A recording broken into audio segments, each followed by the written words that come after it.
2 Samuel, capítulo 6. É a palavra que o Senhor, Ele coloca no meu coração para a sua amada igreja nessa noite. Amém? Amada igreja, encontraram? Se encontraram, digo amém. Glória a Deus. Se não achou, diga, estou procurando. Ô glória, então todos acharam, né? Que bom. E vai dizer assim, irmão, vamos ler somente do verso 1 até o verso 11. Amém? Que vai dizer assim: E tornou Davi a ajuntar todos os escolhidos de Israel em número de 30.000. E levantou-se Davi e partiu com todo o povo que tinha consigo de Baale, de Judá, para levarem dali para cima a arca de Deus, sobre o qual se invoca o nome do Senhor dos exércitos, que se assenta entre os querubins. E puseram a arca de Deus em um carro novo, e a levaram da casa de Abinadab, que está em Gibeá, e Uzá e Aiô, filho de Abinadab, guiavam um carro novo. E levantando-o da casa de Abinadab, que está em Gibeá, com a arca de Deus, Aiô ia diante da arca. E Davi e toda a casa de Israel se alegravam-se perante o Senhor com toda a sorte de instrumento, de pau de faia, com as harpas, com os saltérios, com os tamborim, com os pandeiros e com os símbolos. E chegando à eira de Nacon, estendeu Uzá a mão à arca de Deus, porque os bois a deixaram pender. Então a ira do Senhor se acendeu contra Uzá, e Deus o feriu por esta imprudência, e morreu ali junto à arca de Deus. E Davi se contristou, porque o Senhor abrira ruptura em Uzá, e chamou aquele lugar Perez Uzá até o dia de hoje. E temeu Davi ao Senhor naquele dia e disse: Como virá a mim a arca do Senhor? E não quis Davi retirar para si a arca do Senhor para a cidade, mas Davi a fez levar à casa de Obed-edom o gitita. E ficou a arca do Senhor, aleluia, em casa de Obed-edom o gitita 3 meses. E abençoou o Senhor Obed-edom e toda a sua casa. Amém? A palavra do Senhor um pouco adiante, lá em 1 Samuel capítulo 4, vai dizer que naquele tempo ele liderava o povo de Israel. A Bíblia vai dizer que no tempo que Eli liderava o povo de Israel, a arca do Senhor é tomada, a arca do Senhor é levada pelos filisteus. Quem era Eli? Eli era o sumo sacerdote da linhagem de Itamar, de um dos filhos de Arão. Eli era o pai de Ofni e Finéia. Eli era aquele mesmo sacerdote a qual orou ao Senhor para que Deus viesse abençoar Ana. Quem era Ana? Ana era a mãe, aleluia, de Samuel, que foi um dos juízes e profetas de Israel.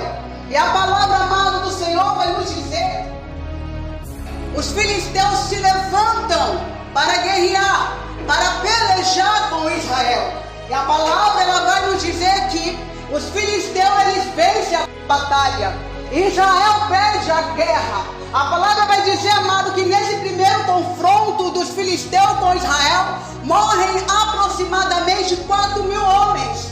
E aqueles que ficaram vivos, aqueles que não morreram no campo de batalha, eles voltam para o acampamento. E chegando lá, a Bíblia vai dizer que os anciões, aleluia, de Israel, eles começaram ali a indagar, eles começaram ali a falar um com o outro. Por que o Senhor permitiu que Israel perdesse a guerra?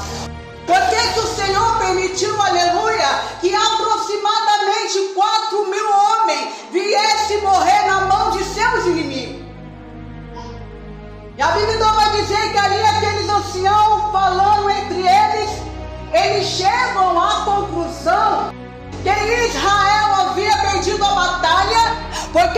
tinha levado a arca da aliança com eles. Veja bem, a Bíblia agora vai dizer que ali aqueles anciões, eles mandam que busque a arca do Senhor, a arca da aliança que estava em Siló. Agora a arca da aliança está no acampamento, está no arraial. A Bíblia então vai dizer que ali o povo de Israel se alegram. Ali eles começam a festejar, ali eles começam a fazer uma grande festa, um grande júbilo, e até a terra ali estremeceu. E a Bíblia vai dizer que quando os filisteus ouvem aquele barulho, né, de alegria, de festa, ali eles começam a perguntar, o que está acontecendo no arraial? E a Bíblia diz que quando eles ficam sabendo que a arca, aleluia, havia chegado no arraial, havia chegado no acampamento, aqueles homens ficaram completamente temerosos. Ouviram falar, aleluia, que esta mesma arca, aleluia, que o mesmo Deus que operava através daquela arca, era o mesmo Deus, aleluia, que havia enviado a praga lá no deserto, era o mesmo Deus, aleluia, que matou o faraó e todos os seus exércitos no Mar Vermelho. E aqueles homens começaram a ficar com medo, e ali eles falaram, o que será de nós? Quem poderá nos salvar da mão desse Deus terrível? Quando os filisteus estavam preocupados com medo, Israel estava se alegrando. Porque agora Israel pensou, opa, a arca está conosco. A arca está aqui. Agora os filisteus estão fritos. Eles vão perder a batalha. Israel estava pensando, aleluia, que com a chegada da arca, eles iriam vencer o inimigo. Mas Israel não sabia que a glória de Deus já não estava mais com ele. Oh glória! A presença de Deus já não estava mais com Israel. Irmão, sabe o que me chama a atenção dentro desta mensagem, dentro desta palavra do Senhor? Que Israel só lembrou do Senhor na hora do apuro, na hora que eles estavam encurralados, na hora que eles se viram, aleluia, ameaçados, em perigo. Aí eles se lembraram de buscar a arca da aliança. Porque até então, na primeira batalha, eles não foram com a arca. Eles foram acreditando no seu próprio braço.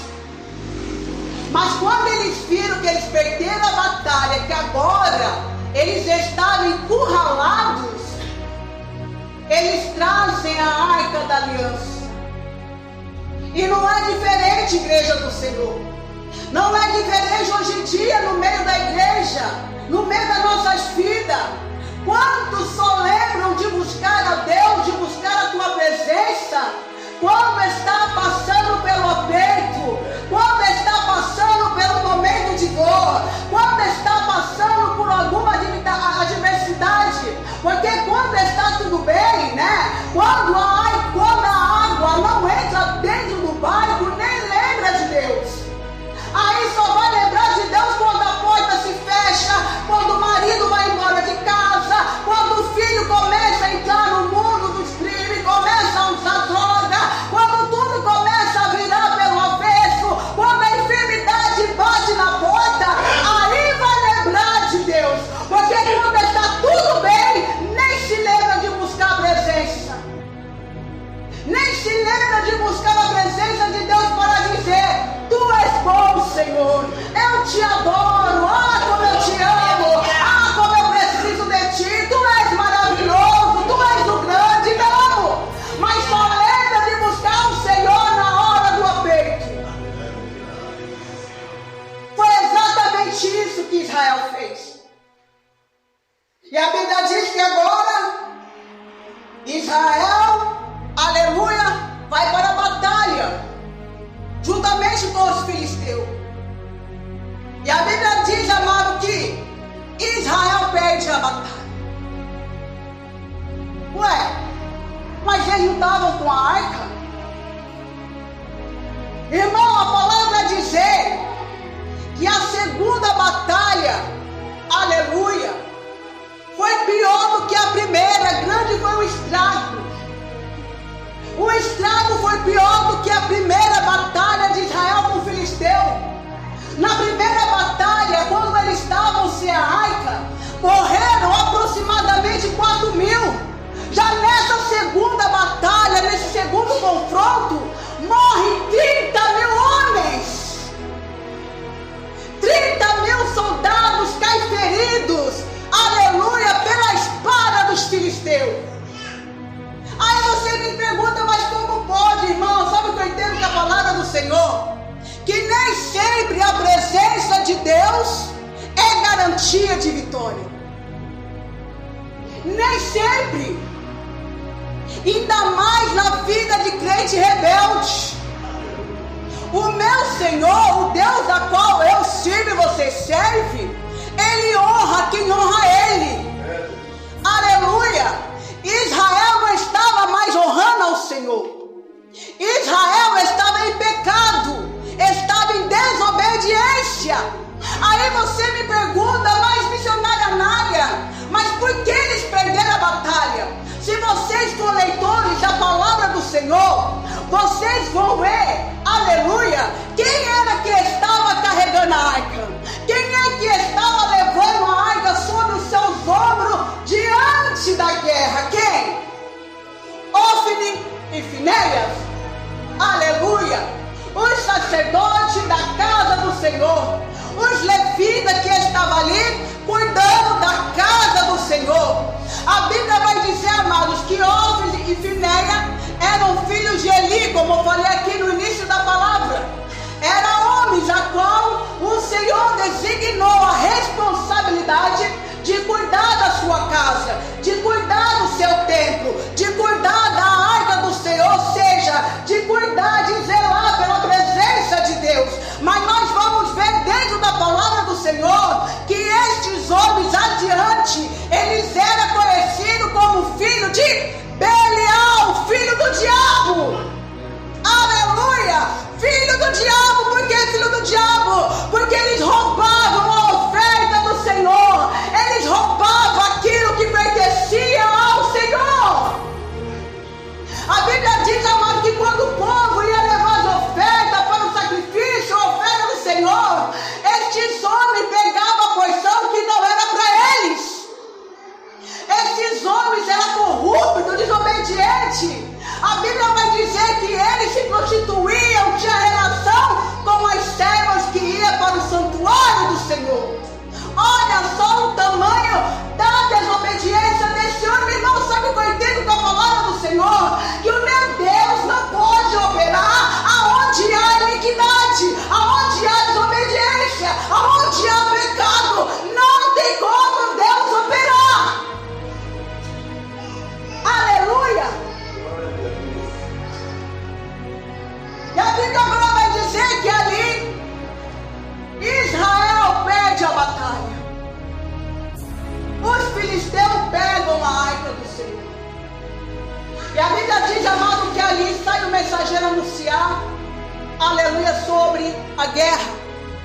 A Bíblia diz que Eli estava sentado na cadeira, Eli já estava velho, gordo, com 98 anos de idade, já cego.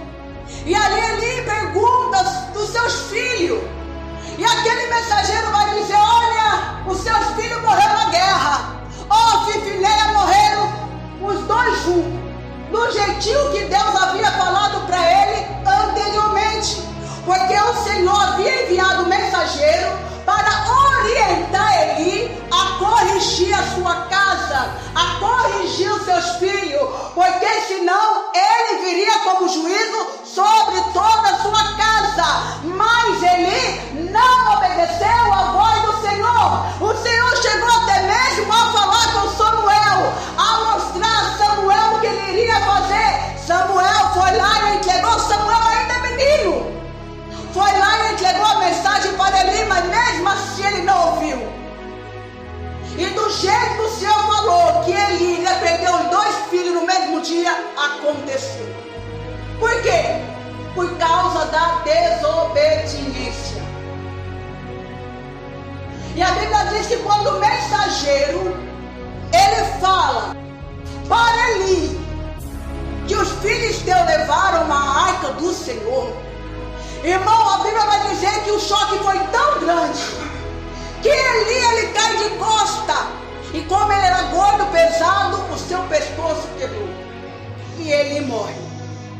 A Bíblia diz também que a mulher de Finéia estava grávida, aleluia, já perto dos seus dias, né, para ter o seu filho.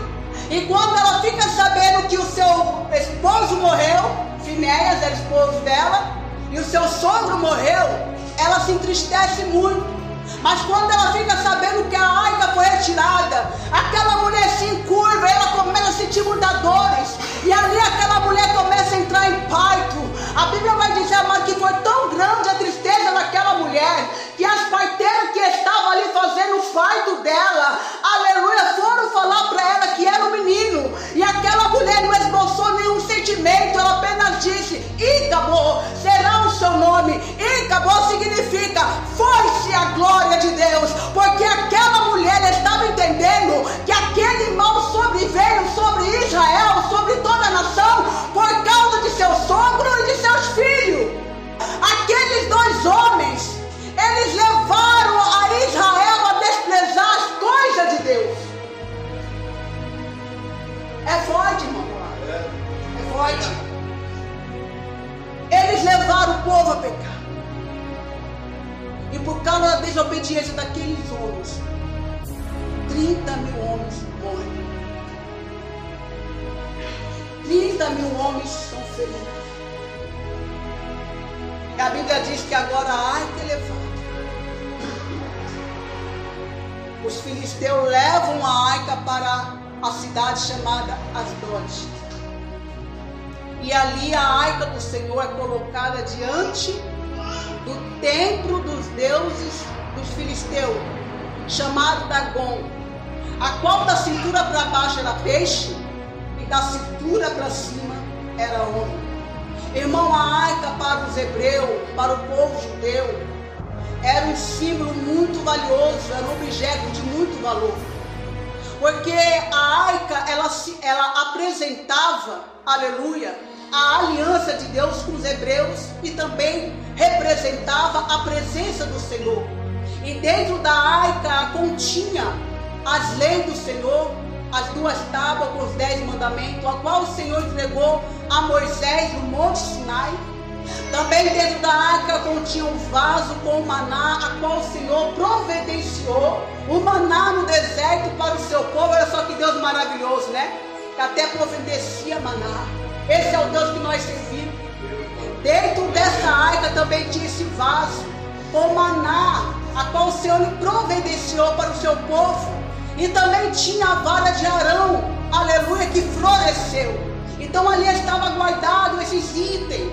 Então a arca do Senhor é um objeto de muito valor para o povo de Deus. Agora essa arca, irmão, é levada e colocada diante ali de um Deus Dagon. De um Deus, irmão, que tinha braço, que tinha cabeça, que tinha corpo de peixe, né, que nem fala ali, mas nada podia fazer. A Bíblia diz que os moradores daquela cidade se levantam e vão ao templo, e quando chega lá se depara com Dagon caído diante da arca do Senhor, com a cara no chão. Aleluia! Eita, que Deus poderoso é esse! A Bíblia diz que eles vão, levantam aquela estátua, coloca de pé, arruma, deixa bonitinha. E quando eles voltam no dia seguinte, a surpresa é maior. O estrago é maior. O Senhor humilha, aleluia, o Deus dos filisteus. A Bíblia diz que agora Dagon está caído com o pescoço quebrado, com as suas mãos arrancadas. É como se uma motosserra tivesse passado pelo pescoço e pelas mãos daquele Deus. Olha que Deus poderoso. Deus humilhou os deuses dos filisteus. E a Bíblia diz, amado, que daquele dia em diante, aquilo que era para ser troféu de bênção, né, na vida dos filisteus, passou a ser troféu de maldição. A palavra vai dizer que o Senhor ali, ele começou a ferir filisteus. A arca ficou na terra dos filisteus por 7 meses. E durante esses 7 meses que a arca ficou na casa dos filisteus, eles foram feridos com pragas, eles foram feridos com peste. Aqueles homens tiveram tumores, tiveram hemorroida. Aleluia! Até que os filisteus entenderam que a melhor coisa que eles tinham que fazer era mandar a arca de volta. Era tirar um problema do meio da terra deles. Agora os filisteus vão lá, preparam um carro com 2 facas e transportam a arca para Betsebe. O interessante, amado, que ali eles fazem uma oferta, eles colocam ali 5 imagens, né, de hemorroidas e 5 ratos de ouro, para com que o Senhor viesse os livrar daquela doença, daquela maldição a qual ele tinha lançado sobre eles. Aí eles colocam aquele sacrifício, aquela oferta junto com a arca e manda. E a Bíblia vai dizer que quando a arca, pastor, chega em Betsebe, a palavra vai dizer que ali aqueles homens se alegraram, ficaram tão felizes com a chegada, com o retorno da arca, porque fazia muito tempo que a presença, que a arca do Senhor não estava mais.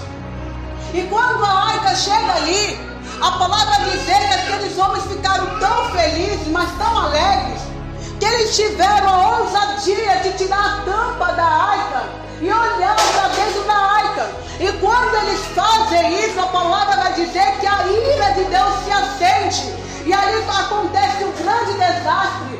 50.070 homens morrem diante da arca do Senhor, porque colocaram a mão, aleluia, porque olharam para dentro da arca. Irmão, entende uma coisa: a arca naquele tempo tinha as pessoas certas para colocar a mão, tinha as pessoas certas para conduzir a arca, tinha as pessoas certas que era para poder ver dentro da arca, não era qualquer pessoa, tinha as pessoas designadas. E quando esses homens fizeram isso, é como se eles tivessem desrespeitado, aleluia, ao Senhor.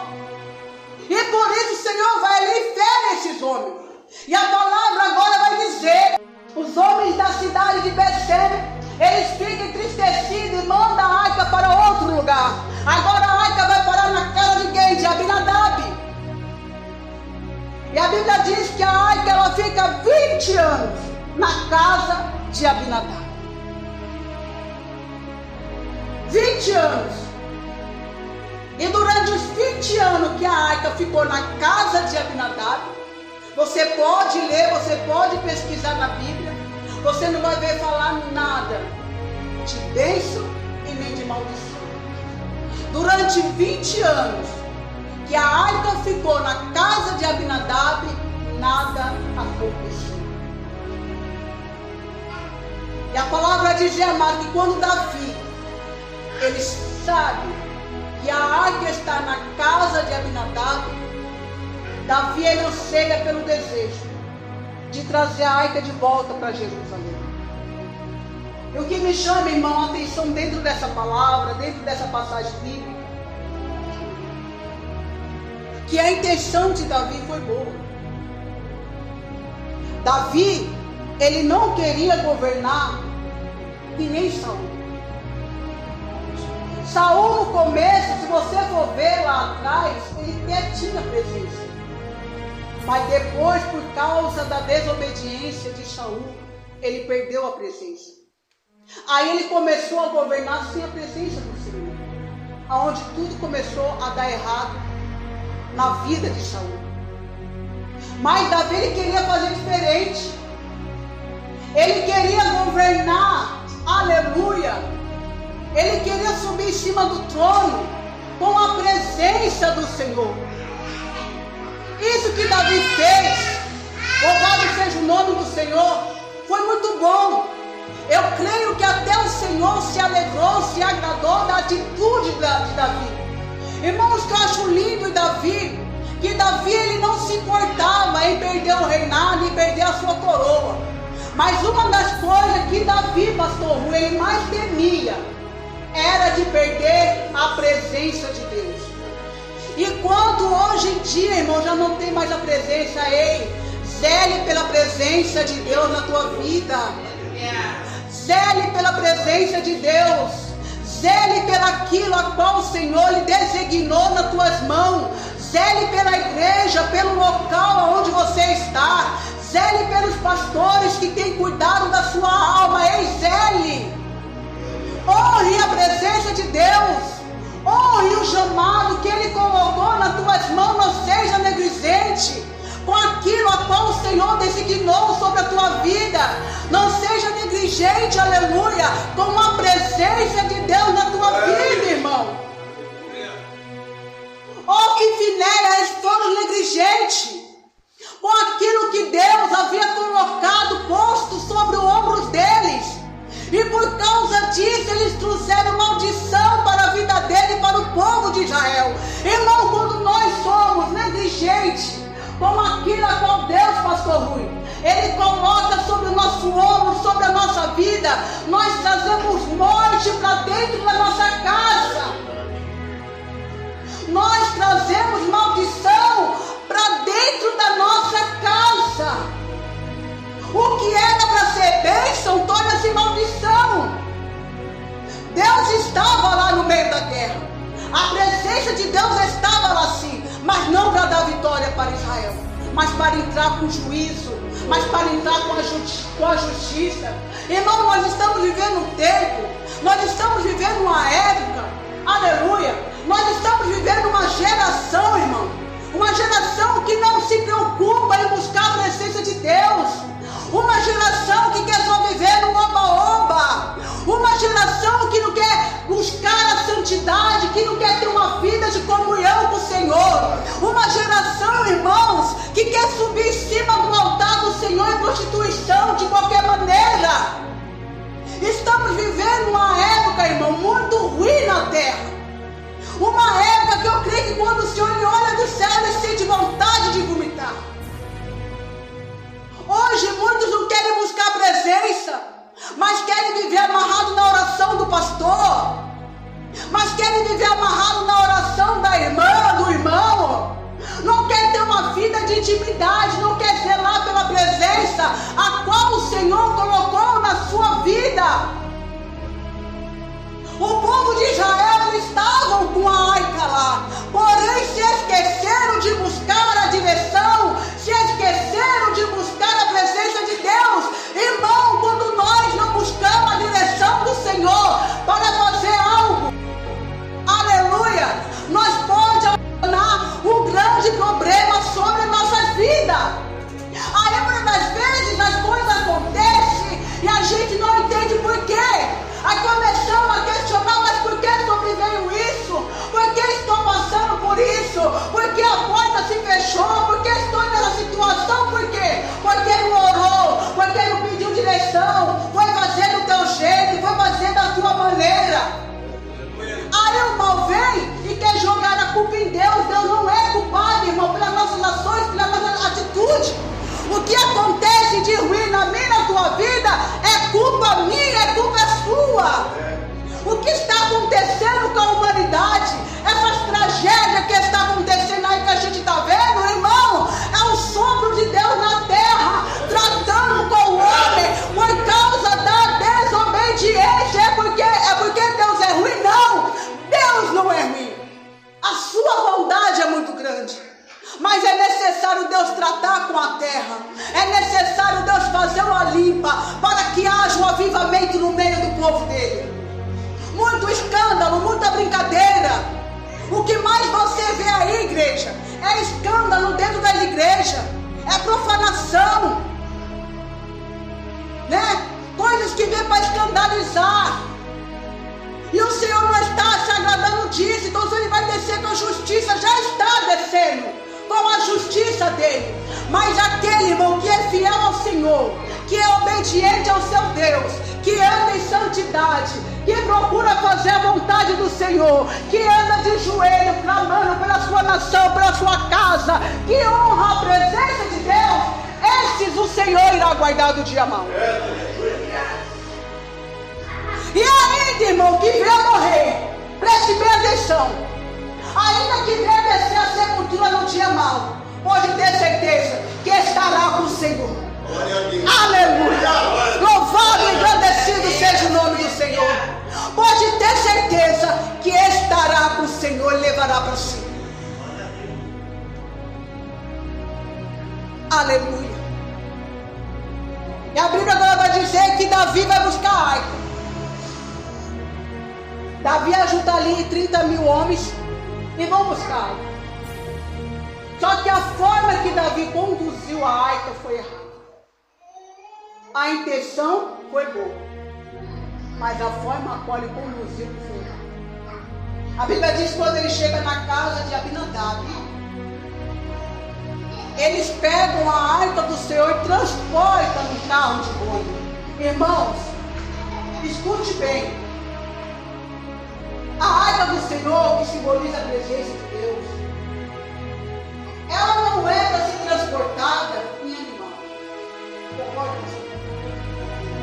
Ela não é para ser transportada em carro de boi. Ela é para ser transportada na minha. A presença de Deus, irmão, é para ser transportada na minha e na tua vida. É para ser carregada pelo ouro, não carregada por um animal. E por causa desse descuido de Davi, eu vou dizer que foi um descuido dele, porque Davi era um homem temente. Davi, irmão, ele poderia ter errado, ele poderia ter vacilado na vida dele, mas uma coisa que Davi era, um homem temente, um homem que tinha o coração aquebrantado. E quando ele errava, ele se aquebrantava, ele se humilhava. E era isso que agradava no Senhor em Davi. Mas Davi, ele não foi consultar as escrituras, a maneira correta de trazer a arca. Ele não consultou, ele não foi buscar conselho, direção, não, simplesmente foi lá, alegre, querendo trazer a arca, né, naquela fobia, vamos trazer a arca, vamos trazer a presença, eu quero a presença de Deus aqui, mas não foi consultar. Simplesmente ele agiu como os filisteus, porque esse negócio de carro de boi, irmão, era costume dos filisteus, não era costume do povo de Deus. Está entendendo? E a Bíblia então vai dizer que ali eles transportam a arca, tiram a arca daquela de Abinadab, que já estava lá 20 anos. E nisso, no meio do caminho, o carro de boi ali tropeça. E a Bíblia vai dizer que quando o carro ali de boi tropeça, usar, ele na intenção de proteger a arca, porque a arca parecia que ia cair, mas não caiu. Ele na intenção de proteger a arca do Senhor, ele estende a mão. E nisso que ele estende a mão, ele é fulminado na hora. Ele é morto na hora. Irmão, temos que tomar muito cuidado da forma que a gente toca nas coisas do Senhor. Muito cuidado. Muito. Uzá, ele tocou na arca e ele morreu. Alguns falam porque deveria estar em pecado, alguma coisa assim. Mas a Bíblia fala que foi imprudência dele com a mão na arca.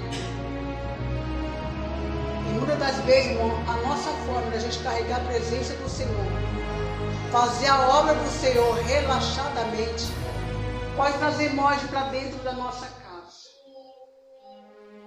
A morte, quando eu falo, irmão, não é só a morte física, é a morte espiritual.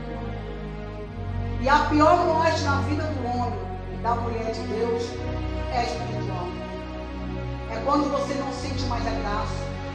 É quando você chega na igreja, entra frio e sai gelado, e você não sente mais a presença.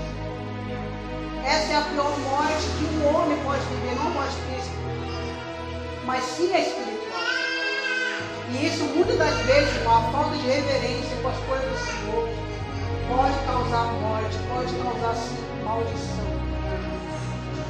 Dentro da nossa casa, na nossa vida, no nosso casamento, no nosso ministério. Então leva a sério aquilo que o Senhor colocou nas tuas mãos. Leva a sério a tua casa.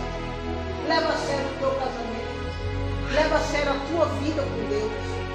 Leva a sério, irmão, o teu chamado. Leva a sério.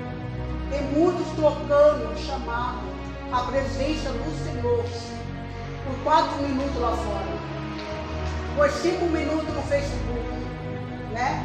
No WhatsApp, Tem gente trocando a presença do Senhor por qualquer coisa, achando que o aceito de Deus não virá, vai vir sim. O aceito de Deus chega, Ele avisa. Ele fala: olha, conserta o teu altar, conserta a tua casa, porque eu vou descer com você, e quando eu descer não adianta chorar mais. Porque quando o Senhor Ele desce para arrumar. Ele desce para colocar o que está fora no lugar. E não adianta chorar, não adianta se espelhar, porque com Deus não tem conversa.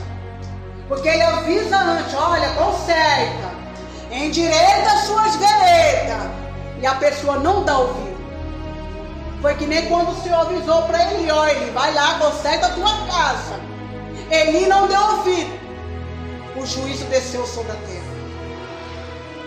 E a Bíblia diz que por causa desse acontecimento, Davi se entristece.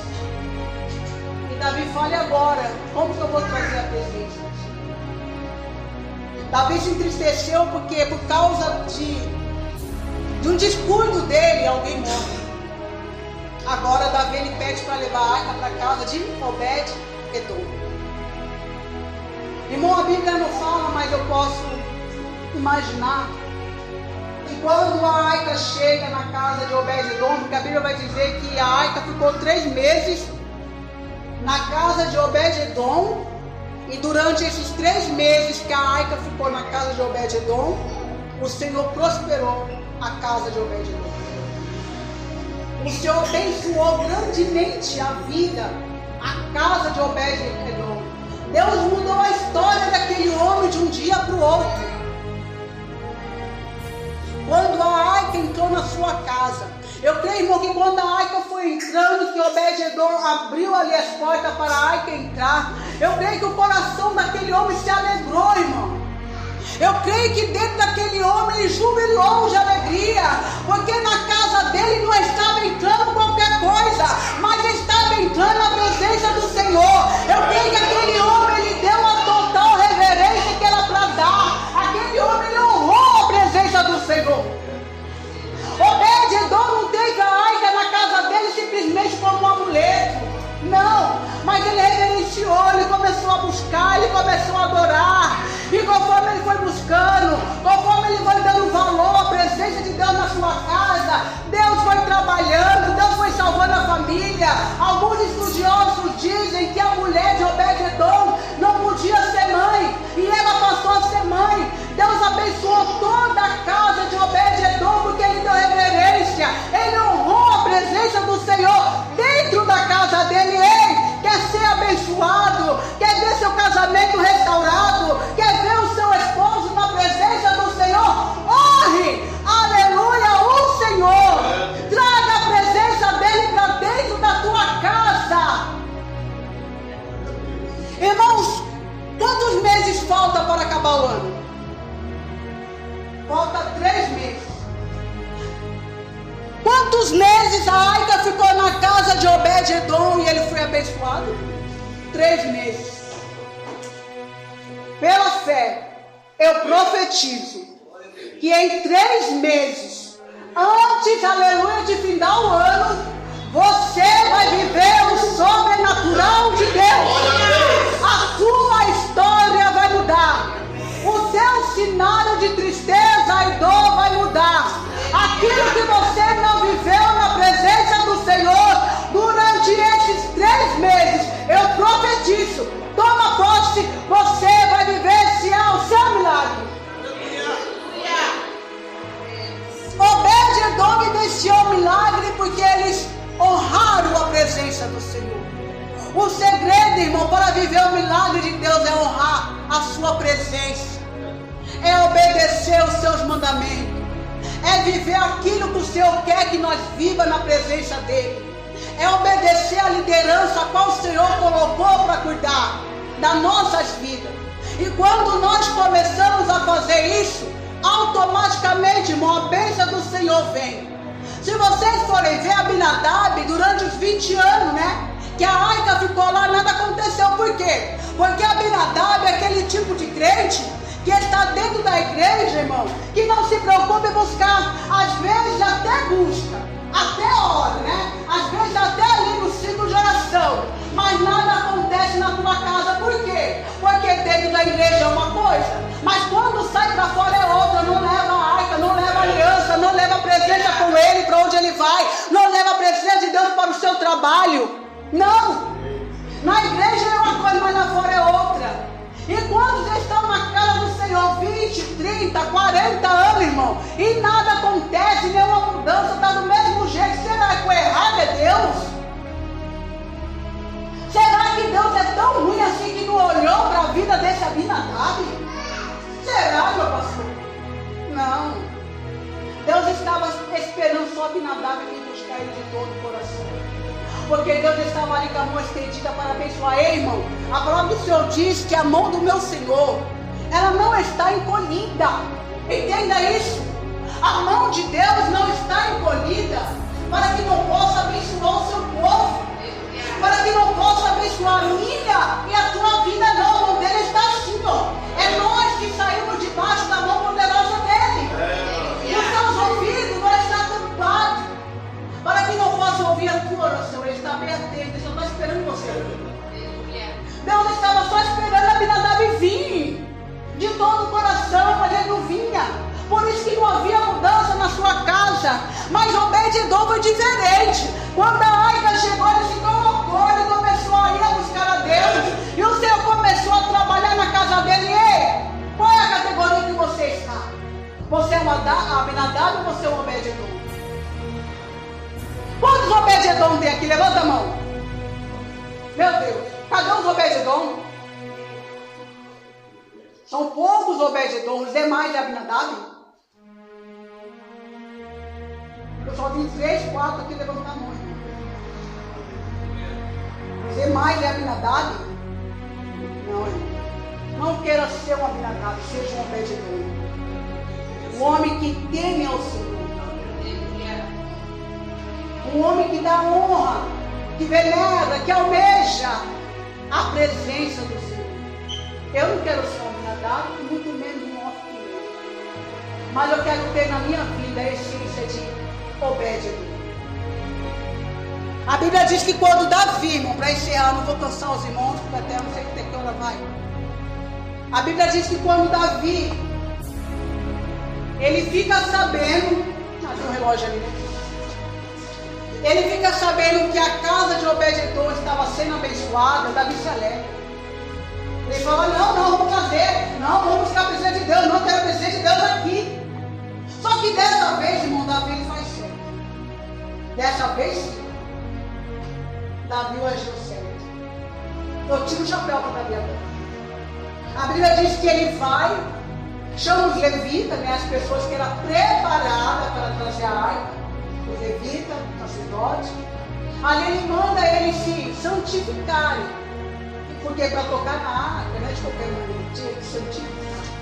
A Bíblia diz que para ver o Senhor, né, naquele dia, aleluia, para ver o Senhor nós temos que estar o quê? Santificado. Se a santidade, ninguém verá ele.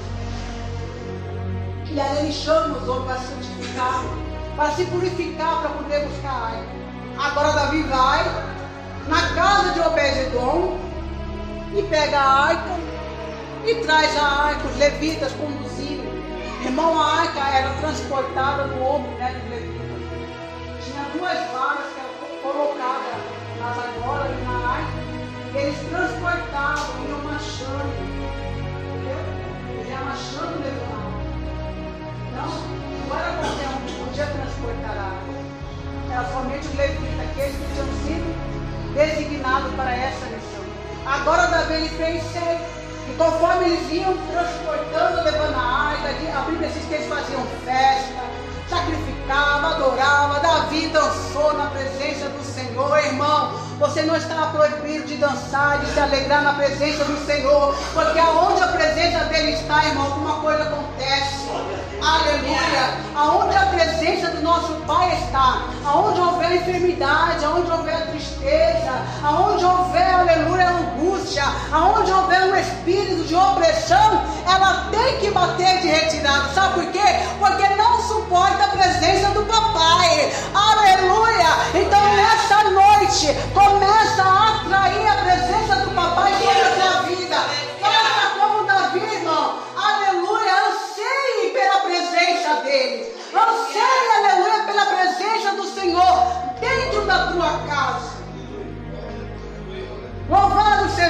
do Senhor, eu sei. Não seja como essa geração que está aí, irmão, que não quer ter compromisso, não. Mas seja uma geração que tem compromisso. Sabe por quê, irmão? Porque estamos vivendo os últimos dias da terra. Os últimos dias. Não há mais tempo, igreja, da gente ficar em cima do muro, ficar cocheando em dois pensamentos. Faça ou não faça, sim ou não sim, veio. Se você ficar cocheando em dois pensamentos, ficar em cima do muro, a igreja vai subir, o arrebatamento vai acontecer e você vai ficar em cima do muro, na tribulação. Eu não quero ficar na tribulação. Eu quero subir. E para subir temos que estar prontos. Não podemos estar como as loucas. Eita, nós começamos a falar, Deus começa a dar, né? Nós já vou encerrar isso. Não podemos fazer como as loucas que foram ao encontro do noivo, não levaram o azeite, levaram as suas lamparinas, porém não levaram o azeite. O azeite é o quê? É a presença. Agora as prudentes não, elas foram espertas. Levaram a lâmpada, levaram o azeite. Quando o noivo vem que ouviu-se o barulho, o noivo chegou. Assim que entraram, as loucas entraram. Então não seja louco. Seja prudente. Cuide da presença do Senhor. Busca azeite. Como é que eu busco, irmão? É na madrugada, é na vigília, é na consagração, é na campanha de oração que o pastor faz na igreja. É assim que você vai buscando, é assim que você vai mantendo a sua lamparina acesa. Irmão, não tem como a gente, iluminar outra vida com a nossa lamparina apagada. Como é que você vai levar a luz para uma pessoa que está na escuridão se a tua lâmpada está apagada? Não, tem que estar acesa. Mas tem que estar viva, acesa. O Espírito Santo tem que estar vivo, aceso dentro de você. Para você poder levar a palavra, para você poder trazer a outra pessoa que está na treva para a luz. Amém? Se coloque de pé. Assim eu passo para o pastor Rui. E agradeço mais uma vez pela oportunidade. Que o Senhor possa abençoar ricamente a sua igreja.